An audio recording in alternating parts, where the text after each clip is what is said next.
정부가 지난달 건강보험료를 기준으로 소득 하위 70% 가구에 긴급 재난지원금을 지급하기로 했습니다. 4인 가구 직장가입자를 기준으로 건강보험료가 23만 7천 원을 넘지 않으면 최대 100만 원의 지원금을 받게 됩니다.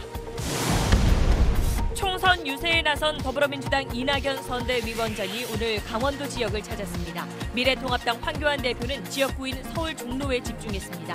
소수 정당들도 거대 양당 사이에서 지지를 호소했습니다. 국내 코로나19 누적 확진자 수가 첫 확진자 발생 이후 74일 만에 10,000명을 넘었습니다. 전 세계 감염자는 100만 명을 넘었습니다. 코로나19로 투병 중이던 경북 경산의 한 내과 의사가 숨졌습니다. 국내에서 코로나19로 의료인이 숨진 건 처음입니다. 삼척에선 관광객 접근을 막기 위해 지역 축제 명물인 유채꽃밭을 갈아엎었습니다.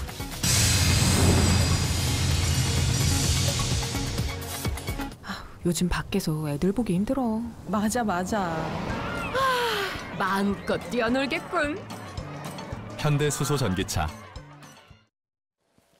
네, 여러분, 정부가 건강보험료를 기준으로 긴급 재난지원금을 나눠주기로 했습니다. 직장 가입자로서 4인 가구인 사람이 올해 3월에 낸 건강보험료가 23만 7천 원을 넘지 않으면 지원금 100만 원을 받을 수 있습니다. 정부는 건강보험이 생활 수준을 합리적으로 반영하고 또 국민 대부분이 가입돼 있어서 선정 기준으로 삼았다고 설명했습니다. 먼저 화가근 기자가 자세한 지급 기준 설명해 드리겠습니다. 소득 하위 70%를 가려내는 기준은 가구원이 지난달 낸 건강보험료 본인 부담금을 합산한 액수입니다. 선정 기준액은 직장 가입자 가구, 지역 가입자 가구, 그리고 직장 지역 가입자가 모두 있는 가구를 구분해서 마련합니다. 4인 가구를 기준으로 직장 가입자만 있다면 23만 7천 원, 지역 가입자만 있으면 25만 4천 원, 혼합 가구라면 24만 2천 원 이하면 재난지원금을 받을 수 있습니다. 건강보험료를 기준으로 한 건 비교적 최신 자료를 활용할 수 있고 전 국민의 97%가 건강보험에 가입돼 있어 별도의 조사 없이도 대상자를 가려낼 수 있기 때문입니다. 전월의 소득을 바로 반영할 수 있고 특히 코로나19로 인해 소득이 감소된 분을 건강보험료 체계 내에서 반영할 수 있어 재난지원금은 가구 단위로 지급되는데 지난 3월 29일 기준 주민등록표에 함께 올라 있는 사람을 동일 가구로 보게 됩니다. 정부의 재난지원금은 저소득층 소득 보전을 목적으로 한시적으로 지급되는 소비 쿠폰과 함께 받을 수 있습니다. 지방자치단체의 개별 지원 사업과도 중복 수급이 가능한데 구체적인 판단은 지자체 몫입니다. 다만 형평성 문제를 해소하기 위해 소득 하위 70%에 해당되더라도 부동산이나 주식 등 재산이 많은 가구에 대해서는 조만간 기준을 정해 지급 대상에서 제외할 방침입니다. SBS 화강윤입니다. 들으신 대로 재난지원금은 가구 단위로 지급이 됩니다. 지난달 29일을 기준으로 주민등록표에 함께 올라 있는 사람을 하나의 가구로 보는 건데 서류는 그렇지만 실제로는 떨어져 사는 경우도 있고 여러 사례가 있을 겁니다. 재희원 기자가 어떨 때 지원금을 받을 수 있는지 사례별로 설명해 드리겠습니다. 최근 다니던 직장을 그만둔 A씨 사례를 보겠습니다. 당장 소득이 끊겨서 지방에 사는 부모님의 건강보험에 피부양자로 등록했습니다. 주소지가 다르지만 건강보험 피부양자로 등록된 자녀는 동일한 가구로 보기 때문에 A씨는 재난지원금 따로 받지 못합니다. 같은 이유로 부인과 아이 한 명은 서울집에 살고 남편은 직장 때문에 부산에 살고 있어도 하나의 가구로 봅니다. 남편의 직장 건보료가 17만 원이라면 3인 가구 기준액보다 적으니까 지원금 받을 수 있습니다. 이 집에 울산에 사는 어머니도 피부양자로 등록돼 있다면 어머니는 별도의 1인 가구로 봅니다. 건강보험료는 영원으로 간주해서 어머니는 따로 지원금 받습니다. 자, 남편은 직장에 다니고 부인은 자영업을 하는 4인 가족의 경우 보시죠. 남편의 직장보험료가 10만 원, 아내의 지역보험료가 20만 원이라면 합산한 액수가 30만 원입니다. 이런 혼합가구의 하위 70% 건보료 기준보다 많기 때문에 재난지원금 받지 못합니다. 이렇게 합산 건보료가 기준이기 때문에 지출이 많은 맞벌이 가구가 불리한 거 아니냐 이런 지적도 나옵니다. 정부는 맞벌이 가구는 주소지가 같거나 다르거나 다양한 형태의 조합이 있을 수 있기 때문에 최대한 유리한 조합을 통해 혜택을 받을 수 있도록 하겠다고 밝혔습니다. 내가 내는 건강보험료가 얼마인지는 월급 명세서나 건강보험 납입 고지서에 찍혀 있고요. 건강보험공단 홈페이지에서도 확인할 수 있습니다. SBS 최희원입니다. 자, 그런데 건강보험료가 지금 내가 버는 돈을 정확히 반영하지 못한다는 지적도 나오고 있습니다. 특히 자영업자의 경우에는 코로나19 때문에 최근 장사가 안 돼서 소득이 확 줄었는데도 건보료를 기준으로 했을 때는 그 지급 대상에서 빠질 수 있다는 겁니다. 이 부분은 정성진 기자가 짚어봤습니다. 국민건강보험공단 사무실에 평소보다 2배 이상 많은 사람들이 몰렸습니다. 15,500원도 안 되는 것 같아서 그거는 조정이 될 것 같다고 얘기를 하는 거고. 대부분 건강보험료 납부액을 내려달라는 신청을 하기 위해서입니다. 나는 아무것도 없고 노인인데 저한테 너무 많이 나오는 거예요, 보험료가. 그래서 그거 조정이 안 되나 싶어 갖고. 지역 가입자들 사이에선 형평성에 문제가 있다는 불만도 터져나왔습니다. 직장 가입자의 경우 근로소득 중심으로 보험료가 책정되지만 지역 가입자 보험료는 사업, 이자, 연금 소득 등은 물론 부동산과 차량 같은 재산까지 고려되기 때문입니다. 월 200만 원, 연 2,400만 원의 소득을 얻는 자영업 4인 가구가 3억 원짜리 부동산을 갖고 있다면 건강보험료는 30만 원입니다. 건보료 기준 상위 30%에 해당해 재난지원금을 못 받습니다.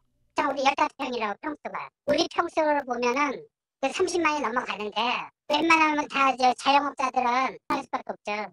우리 보험 하나만 따지면. 소상공인이나 자영업자 등 지역 가입자의 경우 2년 전 소득을 기준으로 또 100명 이하 직장에선 지난해 소득으로 건보료가 산정되기 때문에 최근 소득이 급감했다면 본인이 증명을 해야 합니다. 그 소득의 감소분을 저희가 확인을 해서 그 안에 하위 70% 선에 들어올 수 있도록 해서 그 긴급재난지원금의 목적에 맞게 운영할 수 있도록. 정부는 소득 감소를 반영할 공통 기준을 마련하기로 했는데 지급 여부에 대한 최종 판단은 자치단체에 맡겼습니다. SBS 정성진입니다. 이와 함께 정부는 고액 자산가는 지원금 지급 대상에서 걸러내겠다고 밝혔지만 어떤 자산을 기준으로 할지는 오늘 구체적으로 발표하지 않았습니다. 누구는 받았는데 누구는 못 받냐는 이런 형평성 시비도 이어질 걸로 보입니다. 한세연 기자가 정리했습니다. 고액자산가는 재난지원금 지급 대상에서 제외하겠다고 한 건 형평성 시비 때문입니다. 혹시라도 고액 자산가가 포함되어 있음으로 인해서 이 제도의 형평성이나 또 다른 논란이 있을 수가 있기 때문에. 하지만 어떤 재산을 반영할지는 아직도 검토 중입니다. 일단 종합부동산세 납부자 59만 5천여 명은 지원 대상에서 제외될 가능성이 큽니다. 하지만 금융재산도 보는지 또 부채도 감안하는지 정해지지 않았고 금융재산을 반영한다고 해도 확인과 동의 절차 등이 필요해 시간이 오래 걸릴 수 있습니다. 부동산과 함께 금융재산과 부채를 동시에 반영해주면 그러면 형평성 문제가 훨씬 덜해질 거라는 거죠. 그런데 금융정보가 보통 한 달 정도 걸린다. 그러다 보니까 선뜻 그걸 강하게 주장을 못 하시거든요. 소득 상위 70%에 들어도 최근 소득이 급격히 줄었다면 지원하겠다는 방침도 밝혔지만 얼만큼 소득이 줄어야 하는지 기준도 밝히지 못했습니다. 지역별 여건이란 애매한 조건을 붙여 최종 판단도 지자체에 미뤘습니다. 그래서 2차 추경안 제출 시점도 특정하지 못한 겁니다. 불합리하다는 비판이 많은 건강보험료를 그대로 기준으로 삼다 보니 지역 가입자들을 중심으로 형평성 시비가 지속할 가능성이 큽니다. 최근 소득이 급감한 자영업자는 증빙을 못하거나 집 한 채 가지고 있다는 이유 등으로 지원 대상에서 탈락할 수도 있습니다. 이러한 공정성의 문제가 확 발생을 해버리거든요. 이미 이제 공정성에 대한 불신이 굉장히 높은 사회이기 때문에 불만이 많이 나올 텐데. 정교한 기준 없이 긴급재난 지원 대상을 소득 하위 70%로 제한하며 논란을 자초했다는 지적도 나오고 있습니다. SBS 한세연입니다. 다음은 총선 소식으로 넘어가겠습니다. 4월 3일 선거운동 이틀째인 오늘 제주에서는 4.3 희생자 추념식이 열렸습니다. 그 자리에는 문재인 대통령과 여야 지도부가 대부분 참석했습니다. 그래서 자연스럽게 오늘 제주에서 유세를 시작한 곳이 많은데 먼저 권지윤 기자가 범여권 움직임부터 전해드리겠습니다. 민주당은 72주년 4.3 희생자 추념식에 이인영 원내대표 등을 참석시켰습니다. 위성정당 더불어시민당도 동행해 합동선대위 회의를 제주에서 열었습니다. 더불어민주당은 4.3 특별법 개정과 관련해서 추워도 망설임 없이 임하겠습니다. 강원 춘천으로 간 이낙연 선대위원장은 강원의 변화를 기대했습니다. 강원도는 정치의 지형이 좀처럼 변하지 않는 곳인 것처럼 알려지고 있지만 사실은 강원도도 변화하고 있고 또한 변화해야 한다고 생각합니다. 4년 전 총선 때 민주당은 강원 8석 가운데 1석밖에 얻지 못했습니다. 평균 연령 68세, 불출마 민주당 의원들은 라떼는 유세단이라는 이름으로 서울 일대를 누볐습니다. 민생당은 거대 양당을 비판하며 어제에 이어 또다시 호남을 겨냥해 제3지대 민생당 지지를 호소했습니다. 정의당 심상정 대표는 제주에서 학교 비정규직 노동자를 만나 정의당은 노동자 편임을 강조하며 거대 양당의 틈새를 공략했습니다. 친문 적통을 주장하는 열린민주당은 이틀째 호남에서 형제 마케팅을 펼쳤습니다. 양정철 민주연구원장은 노무현 문재인 대통령은 정치를 하면서 탈당과 분당을 한 적이 없다면서 열린당을 분당 세력으로 규정했지만 열린당을 지속적으로 거론함으로써 범여권의 파이를 키우려는 노이즈 마케팅 아니냐는 분석도 나옵니다. SBS 권준입니다. 통합당은 지난 총선에서 여야가 팽팽히 맞섰던 인천 지역 유세에 집중했습니다. 현 정부의 경제 정책을 비판하는 데 주력했습니다. 계속해서 백운 기자입니다. 통합당 김종인 총괄선거대책위원장은 인천 지역 유세에 집중했습니다. 오전엔 위성정당인 미래한국당과 인천 현장 합동회의를 열었고 오후 내내 인천 지역 후보들의 유세 지원에 나섰습니다. 현 정부의 소득주도 성장 정책은 실패했다며 경제 실정을 심판하자고 외쳤습니다. 실업주도 몰락을 가져온 것이 지난 3년 동안의 이 정부의 실적입니다. 황교안 대표는 종일 자신의 지역구인 서울 종로에서 유세에 집중했습니다. 보수 후보에겐 열세 지역으로 분류되는 창신동과 숭인동으로 갔는데 키워드는 역시 경제 실정이었습니다. 단기 알바 일자리만 늘어나고 있습니다. 이게 정상입니까, 여러분? 고용이 정말 폭망하고 있습니다. 안철수 국민의당 대표는 전남 광양에서 구례까지 사흘째 국토종주를 이어갔습니다. 각 당이 선거보조금 440억 원을 반납해 투표 참가자에게 마스크를 주자는 제안도 내놨습니다. 이런 가운데 경기도 남양주시 진건읍에서 유세를 하고 있던 통합당 주광덕 후보의 유세 현장 근처로 벽돌이 날아들었습니다. 근처 건물 옥상에서 누군가 던진 것으로 추정되는데 다행히 다친 사람은 없었고 근처 버스 정류장의 지붕이 크게 파손됐습니다. SBS 백운입니다. 자, 이맘때쯤 선거 분위기를 내는 건 역시 유세 때 들리는 각 정당의 로고송입니다. 너무 시끌벅적하다면서 싫어하는 분도 있고 그랬는데 이번에는 거리가 비교적 조용합니다. 왜 그런 건지 김민정 기자가 유세 현장을 다녀왔습니다. 당신 더불어민주당 국민과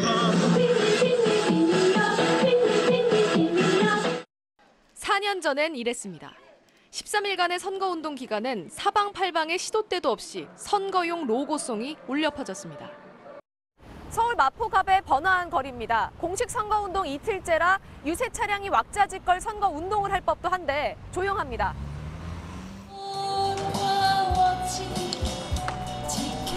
민주당 노웅래 후보는 유세 도중 잔잔한 음악만 틉니다. 코로나19로 지친 국민들에게 잔잔하고 조용한 유세 음악을 준비했습니다. 이번 주말까지만이라도 선거운동 기조를 차분하게 유지해달라는 당의 권고를 받아들인 겁니다. 통합당 강승규 후보는 뒷골목을 유세 장소로 선택했습니다. 반감을 살까 봐 조심조심 주민들과 이렇게 어떤 거리감을 좀 두면서 접촉하려고 노력하고 있습니다. 트로트곡을 개사한 로고송을 틀지만 볼륨을 작게 해놔서 20걸음 정도만 떨어져도 안 들립니다.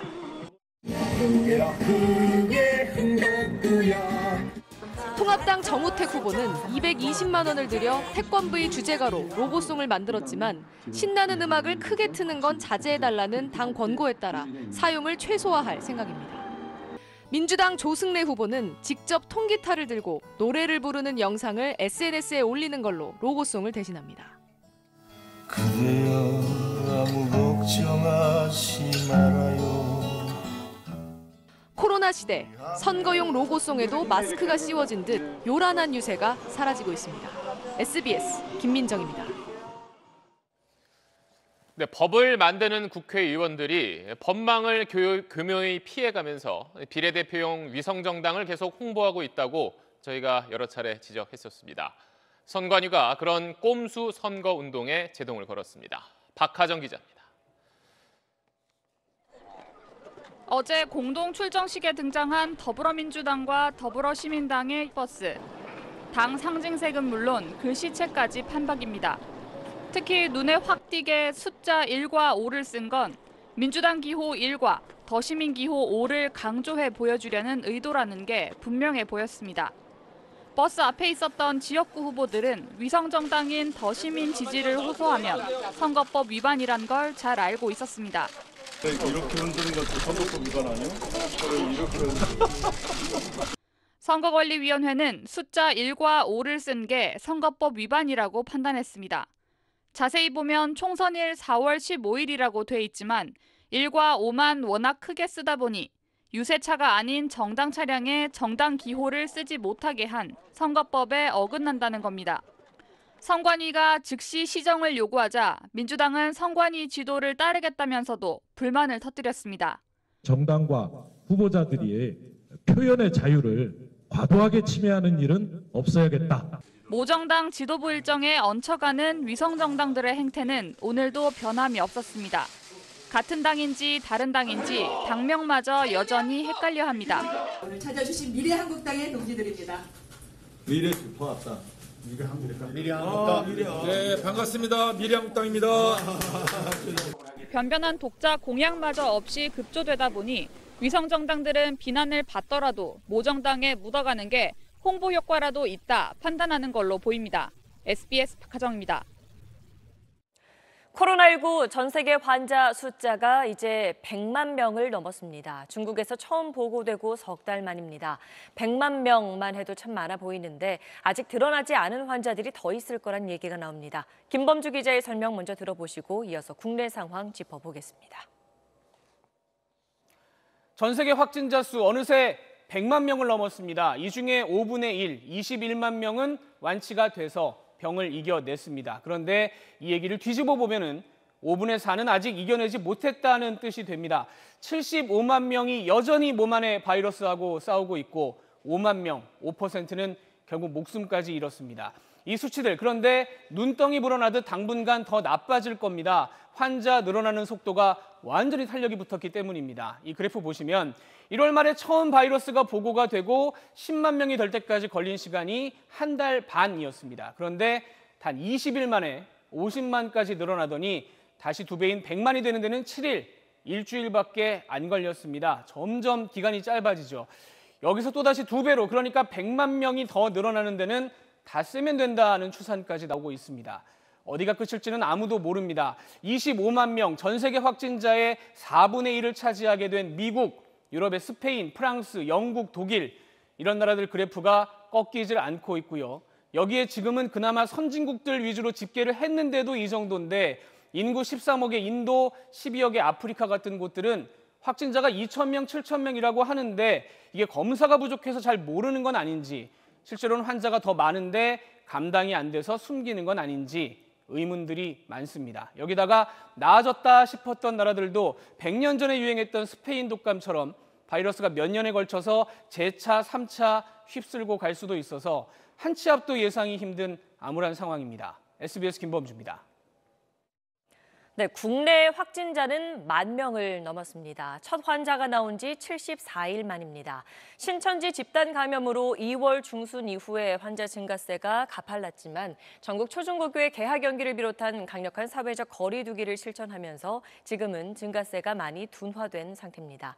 다만 수도권을 중심으로 산발적인 집단 감염이 잇따르고 해외 유입 확진도 늘고 있어서 여전히 안심할 수는 없습니다. 이런 가운데 오늘 의료인 가운데 첫 사망자가 나왔습니다. 경북 경산의 내과 의사로 확진자를 진료한 뒤 자신도 감염돼 확진 15일 만에 숨졌습니다. 남주현 기자입니다. 경북대병원에서 치료받던 59세 내과 의사가 오늘 오전 숨을 거뒀습니다. 경북 경산에서 개인 병원을 운영하던 사망자는 대구 경북 지역 확진자가 급증하기 시작한 지난 2월 말 진료 중 코로나19에 노출됐습니다. 2월 26일과 29일 추후 확진 판정을 받은 환자 2명을 진료한 겁니다.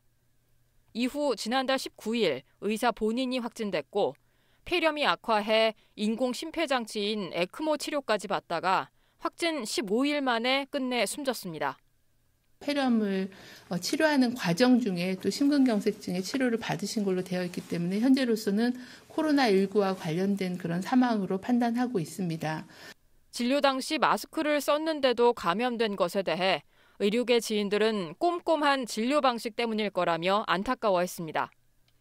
감기 환자를 안 보는 의원도 많았어요. 대유행하는 시기였기 때문에 믿고 찾아오는 환자들 생각하니까 또 이제 뭐 그런 거 개의치 않고.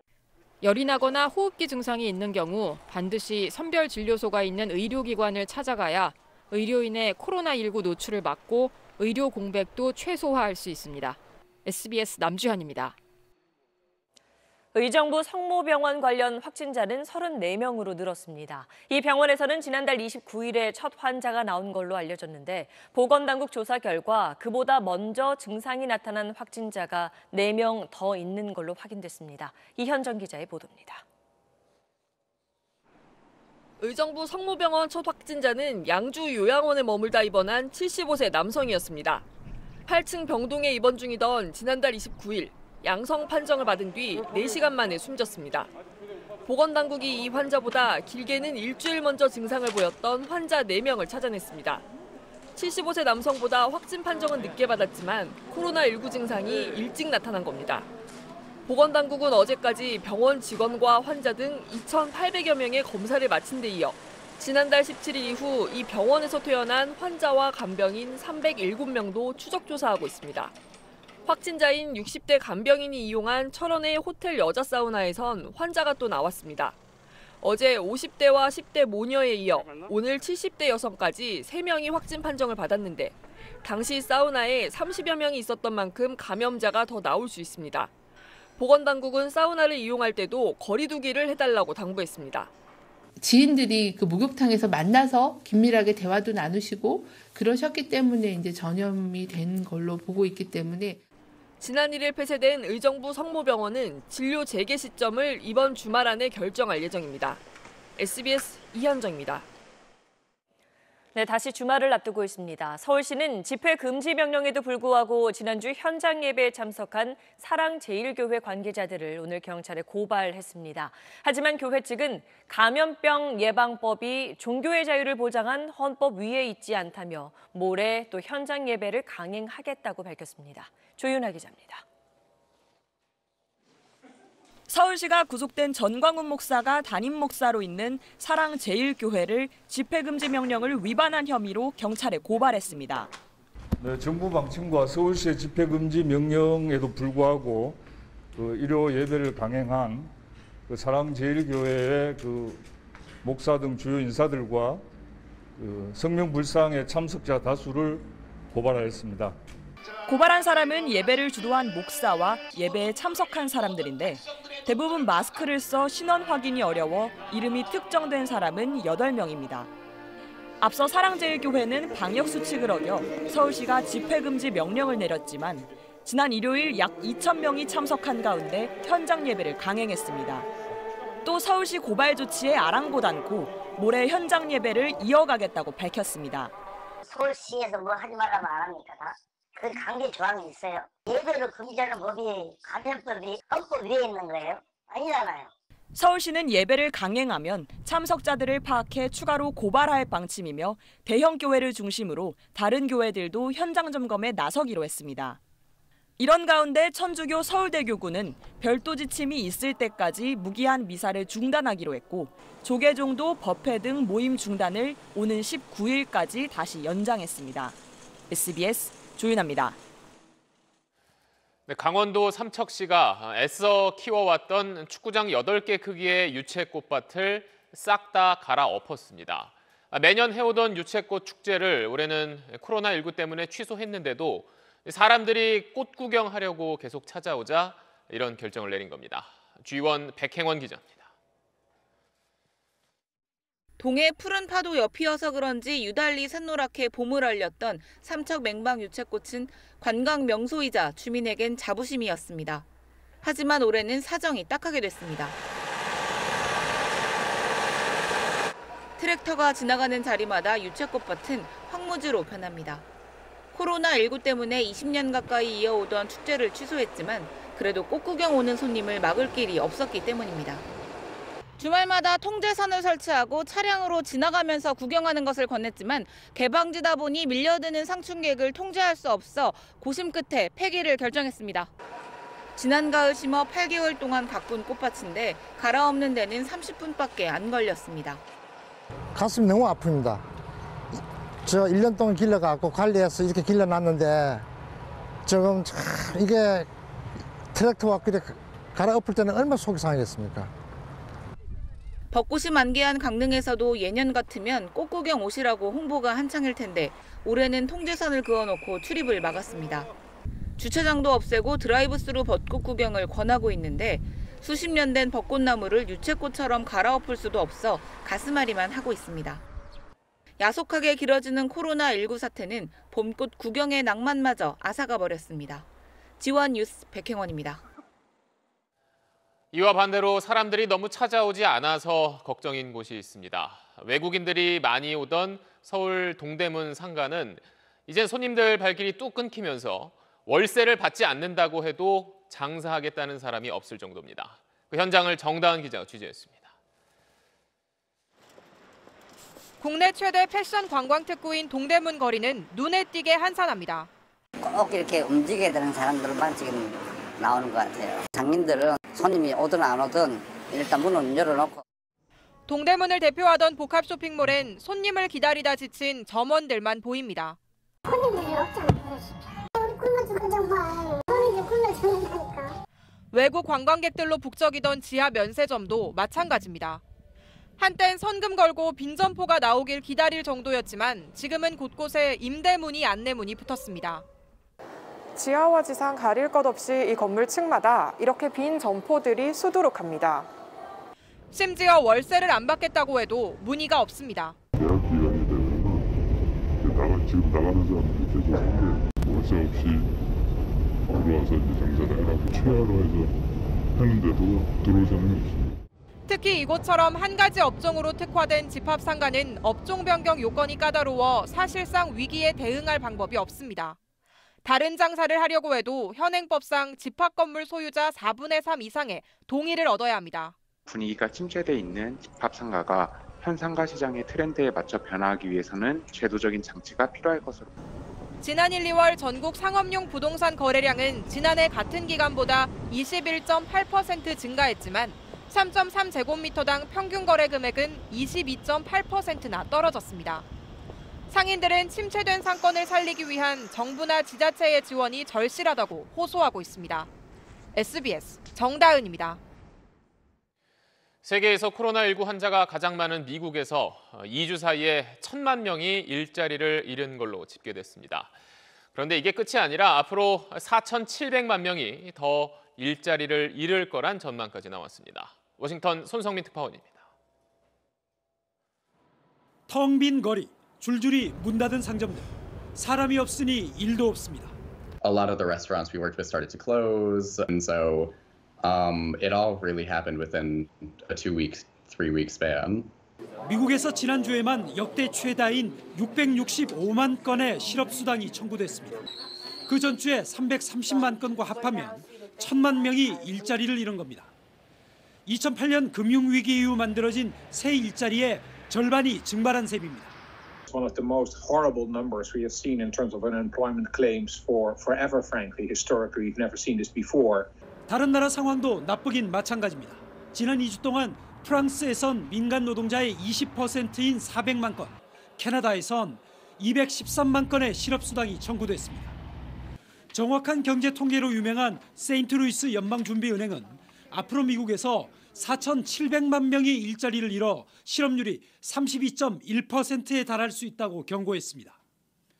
지난 2월 실업률 3.5%에 10배에 육박하고 1930년대 대공황 때 최고치인 24.9%도 웃도는 전망치입니다.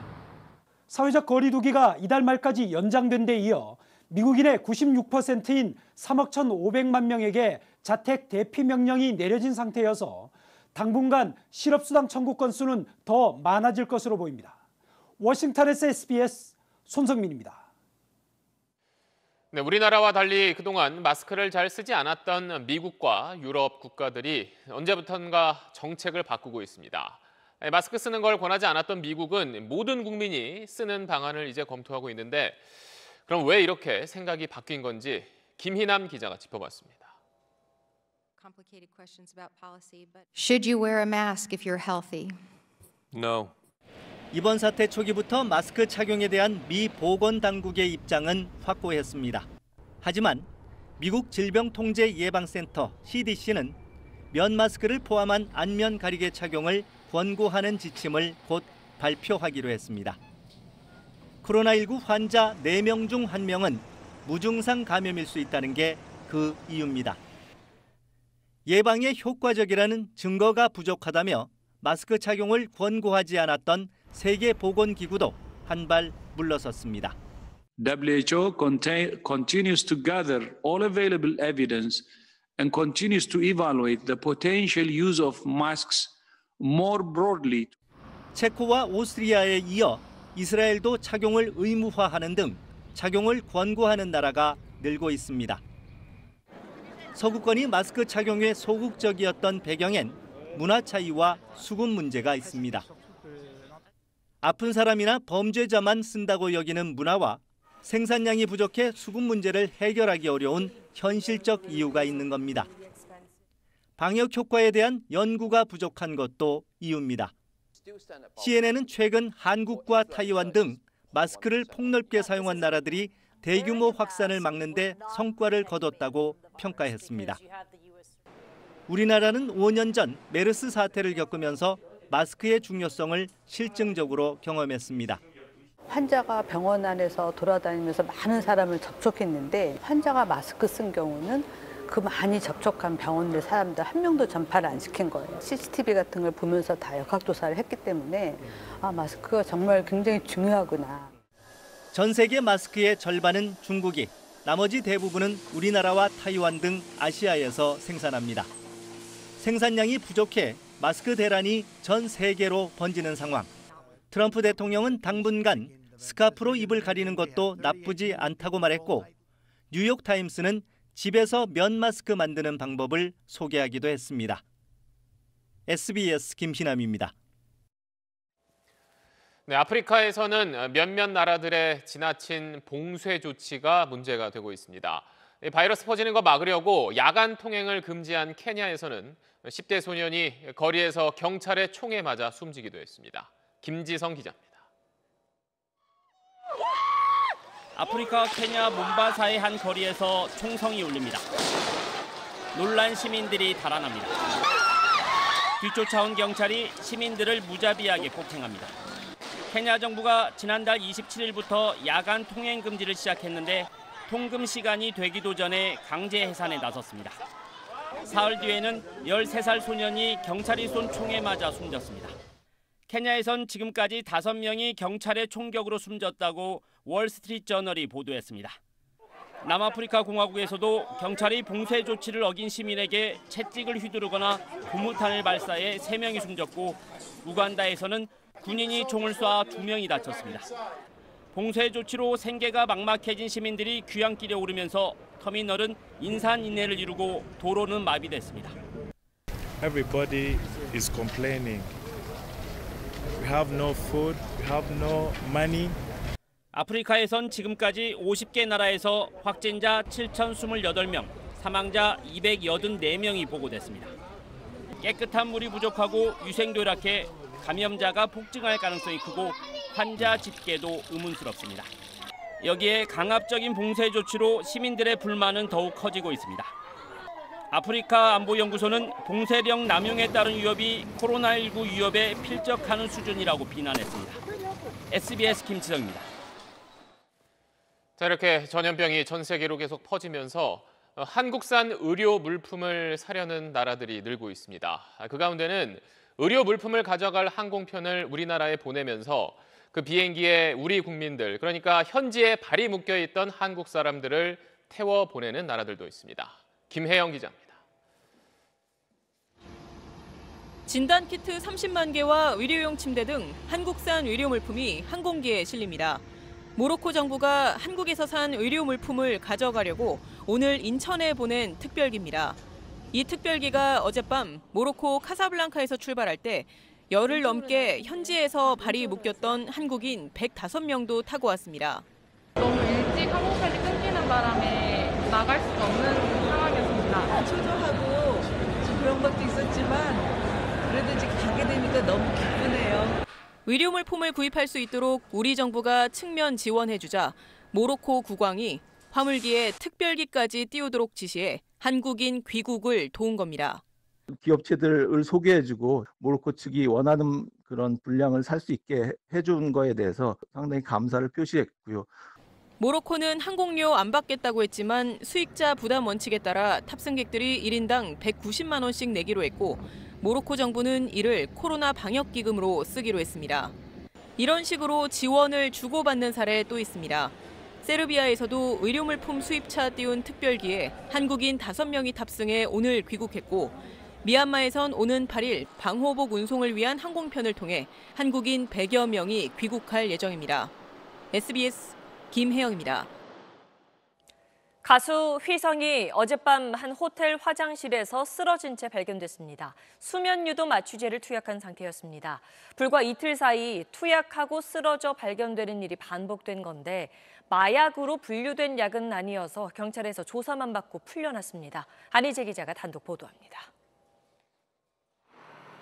서울 광진구의 한 호텔. 어젯밤 9시 15분쯤 한 남성이 화장실에 쓰러져 있다며 마약을 투약한 것 같다는 신고가 경찰에 접수됐습니다. 쓰러진 남성은 가수 휘성. 주사기와 수면 유도 마취제가 담긴 유리병도 같이 발견됐습니다. 이 건물 1층에서 발견된 휘성은 신고를 받고 출동한 경찰에 붙잡혀 그대로 연행됐습니다. 연예인인가 이걸 모르겠어요. 쓰러져 있는 거 발견하고 즉시 조치를 취해서 119에 신고를 했으니까. 휘성은 지난달 31일 송파구의 한 화장실에서 약물을 투약한 채 잠들었다 경찰 조사를 받고 풀려났는데 이틀 만에 같은 일이 벌어진 겁니다. 휘성이 투약한 수면유도 마취제는 마약류는 아니지만 효능은 프로포폴과 비슷합니다. 두 차례나 같은 사건이 일어났지만 투약한 약물이 마약류가 아니어서 휘성은 이번에도 참고인 조사만 받고 풀려났습니다. 지난달 31일 의사 처방 없이 휘성에게 약물을 판 남성은 체포됐습니다. 경찰은 휘성이 어제도 현금 인출기에서 돈을 찾은 정황을 포착하고 약물 구매 경로를 조사하고 있으며 휘성의 검체를 채취해 국립과학수사연구원에 마약 투약 여부에 대한 정밀 검사를 의뢰했습니다. SBS 안희재입니다.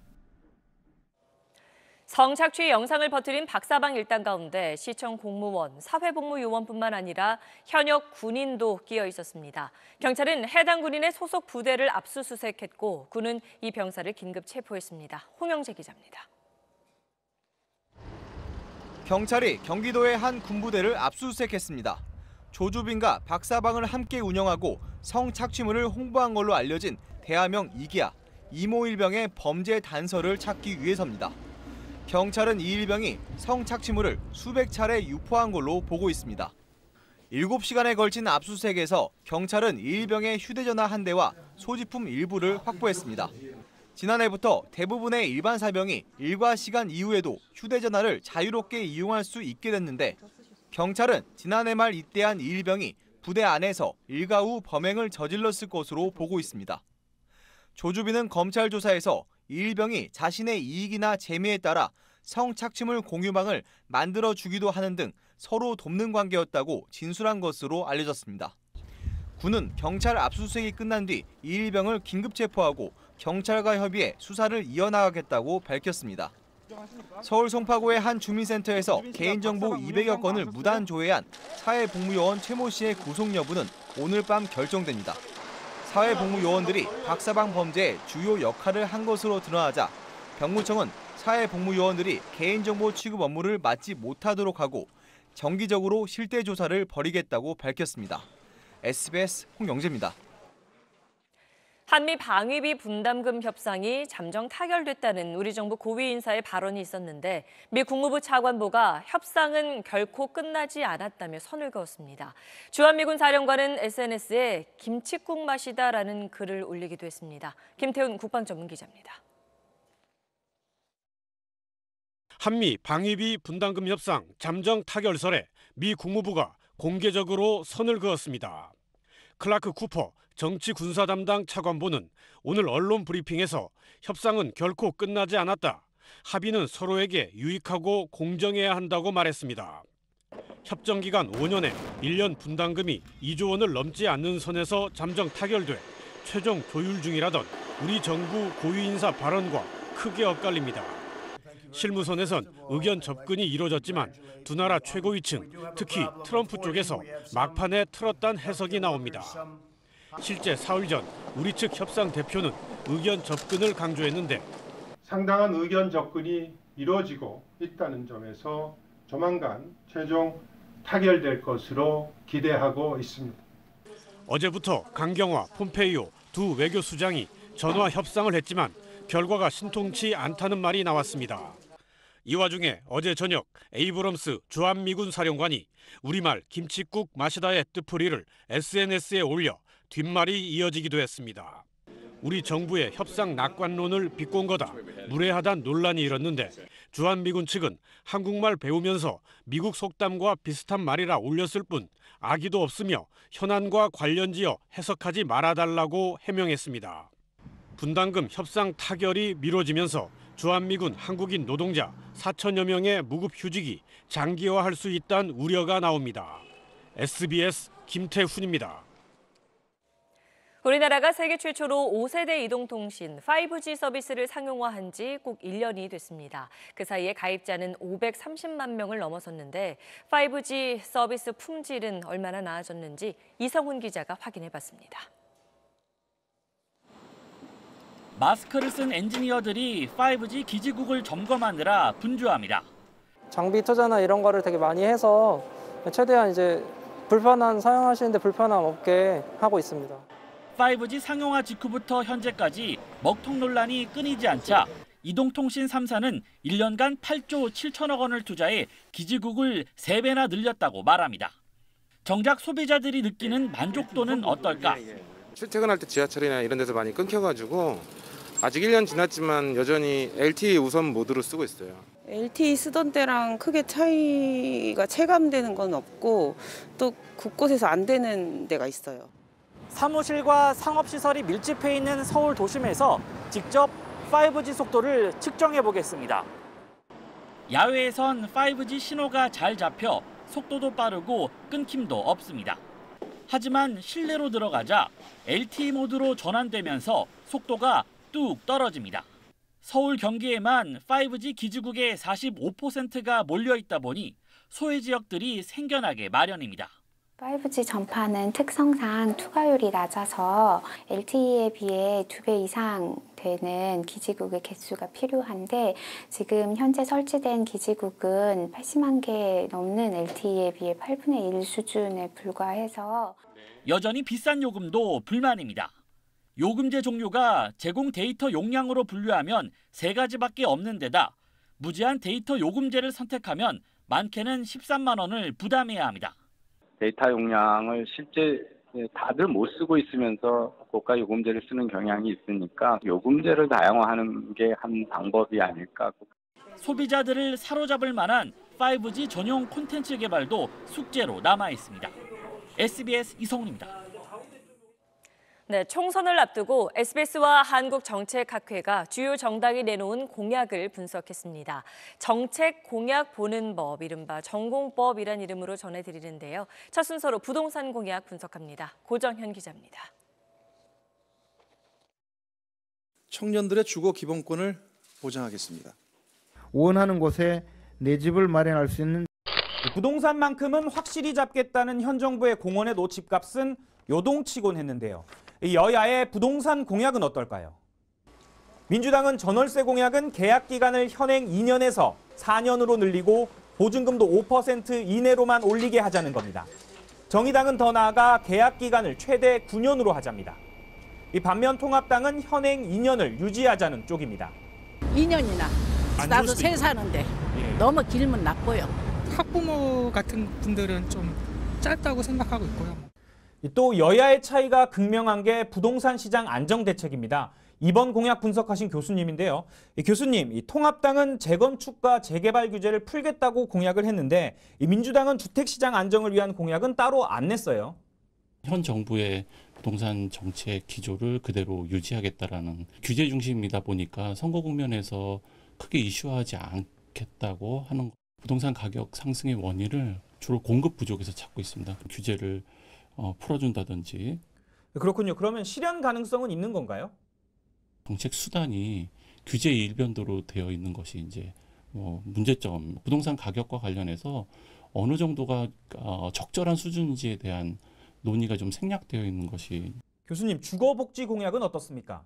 공공임대주택 10만 호 건설, 청년, 신혼부부, 노인, 장애인과 관련한 맞춤형 공약도 제시되어 있습니다. 그러니까 그간 논의되었던 내용 중에 그나마 이제 정치적으로 실현 가능성이 있는 내용들을만 좀 골라내서 그것들을 공약화했다는 게 일부 계층에 대한 그 맞춤형은 나와 있는데 나머지에 대해서는 좀 나와 있지 않는 것이 특징입니다. 규제 완화와 관련된 내용에 치중한 나머지 주거 복지와 관련된 공약이 거의 생략되어 있는 것이 이제 네네, 교수님 말씀 감사합니다. SBS 고정현입니다.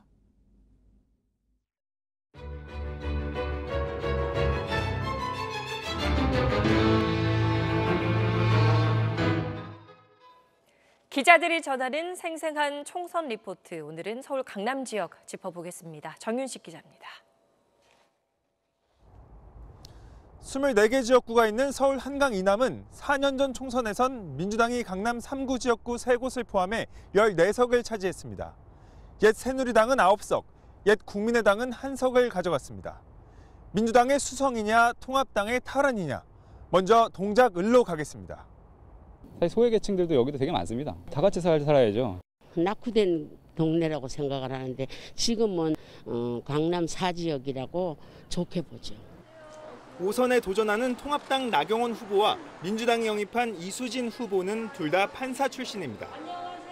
정치신인 이수진 후보의 공약은 흑석 빗물 펌프장 부지에 수변 광장을 만들고 다문화 가정 등의 차별 없는 복지를 실현하겠다는 겁니다. 사법 개혁도 강조합니다. 정치개혁과 사법개혁을 국민이 무엇보다 바라고 있습니다. 국민의 염원을 이뤄내겠습니다. 이곳에서 내리 2번 당선됐던 나경원 후보는 동작대로를 지하화하고 대학과 연계한 창업단지를 조성하겠다고 공약합니다. 지역 개발에 초점을 맞춘 겁니다. 서리풀 터널의 개통으로 그 강남 4구 인류 동작이 시작되었습니다. 나경원이 필요합니다. 정의당에선 고 노회찬 전 의원 비서 출신인 이호영 후보가 출마했습니다. 지난 6번 총선에서 통합당 전신 정당들이 모두 당선자를 냈던 강남 갑으로 갑니다. 4선 의원을 지낸 뒤 지난 총선 때 강남 갑에 도전했다가 낙선한 민주당 김성군 후보는 종부세 부담 경감 같은 지역 맞춤형 공약을 내놨습니다. 주영 북한공사 출신으로 주민등록상 이름인 태구민으로 출마한 통합당 태영호 후보는 현 정부가 김정은 체제를 두둔한다며 정권 심판론을 외치고 있습니다. 민생당에선 경제저서 작가인 정동희 후보가 나섰습니다. 통합당 전신 정당들이 24년 동안 독주하다가 4년 전에 민주당 후보가 처음 당선된 양천갑엔 재선을 노리는 민주 황희 후보와 탈환을 노리는 의사이자 검사 출신 통합 송한섭 후보가 격돌합니다. SBS 정윤식입니다. 네, 이번 총선은 코로나19 때문에 예전과 많이 다릅니다. 많은 사람 거쳐가는 투표장 가는 게 불안하다는 말이 나오는데 하지만 투표를 꼭 하겠다는 유권자가 더 늘었다는 조사 결과도 있습니다. 배정훈 기자의 보도입니다. 캐나다 토론토에 사는 김미애 씨. 코로나19 상황이 나빠지면서 재외국민 투표를 할 수 없게 됐습니다. 재외국민 투표가 캔슬됐다고 이메일을 받았더라고요. 들어가고 싶어도 들어갈 수 없을 정도로 비행기 표가 없는 상황이고요.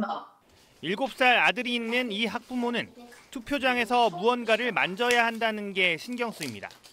그 라텍스 장갑을 끼려고 하는 게 도장을 찍잖아요. 그거 누가 만졌는지 모르는 상황. 지금은 차라리 좀 오버하는 게 낫다 싶어서. 코로나 사태로 공약과 정책이 실종되다시피 한 점. 특히 선거 관련 홍보가 덜 된 점은 10대 첫 유권자들에게 아쉬운 점입니다. 만 18세 이제 선거권을 올해부터 주었잖아요. 솔직히 이제 선거 투표를 어떻게 하는지 뭐 그런 거라도 이제 설명을 해주면 좋겠는데. 그냥 떨린다. 처음이라 어떻게 해야 될지 잘 모르겠다. 그 정도 얘기만 했었어요. 하지만 이번 총선에 적극적인 투표 의사를 밝힌 유권자가 전체의 70%를 넘었습니다. 마스크 쓰고 앉았죠. 코로나 때문에 병원 수술도 밀어놓고 계신데. 가야지 어떻게 해요. 그건 가야 돼요. 꼭 가셔야 되는 일이. 네, 가야 돼요. 청소년을 위한 정책을 공약하시는 분들께 더 관심이 가고 그런 분들을 뽑는 게 좋을 것 같다고 생각합니다. 누구를 뽑느냐에 앞서 투표장을 찾을지부터 고민해야 하는 상황이지만 유권자들의 한 표 한 표는 여전히 엄중하고 무거운 뜻을 갖습니다. SBS 배정훈입니다. 공무원은 정치 중립 의무가 있는 만큼 SNS상의 선거운동도 하지 못하도록 돼 있습니다. 그럼 공무원이 선거 관련 SNS 게시물에 좋아요를 누르거나 게시물을 공유하기만 해도 처벌받는 걸까요? 사실은 팀이 준비한 총선 팩트체크 이경원 기자입니다.